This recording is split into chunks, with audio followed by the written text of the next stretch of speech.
ایک بھائی بیمار یا کمزور پڑ جائے تو دوسرا بھائی بنا اس کی پراپرٹی یا زمین خریدے اس کی مدد نہیں کر سکتا۔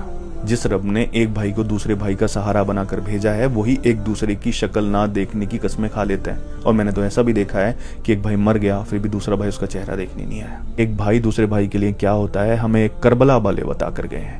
جنگ کی پہلی رات، اگلے دن جنگ تھی اور اس سے پہلی رات جو تھی نا، سب کو بٹھایا حضرت امام حسین علیہ السلام نے اور سب کو بٹھا کر کہا کہ جس کو جانا ہو وہ جا سکتا ہے، جنگ چھوڑ کر میرا ساتھ چھوڑ کر جس کو جانا ہو وہ جا سکتا ہے۔ میں یہاں بیٹھے ہوئے سب کو جنت کی بشارت دیتا ہوں، اگر کوئی چھوڑ کر چلا بھی جائے گا تو اس کو جنت مل جائے گی۔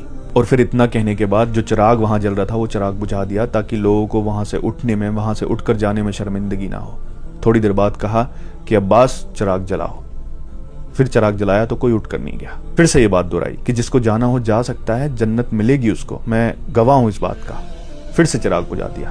تھوڑی دیر بعد کہا کہ عباس چراغ جلاؤ، یہ 3 بار کیا، کوئی بھی وہاں سے نہیں گیا۔ یہ دیکھیے حضرت امام حسین کو اپنے بھائی حضرت عباس پر یہ بھروسہ تھا کہ سب جا سکتے ہیں، میرا بھائی عباس نہیں جا سکتا، اس لیے بار بار کہا کہ عباس چراغ جلاؤ۔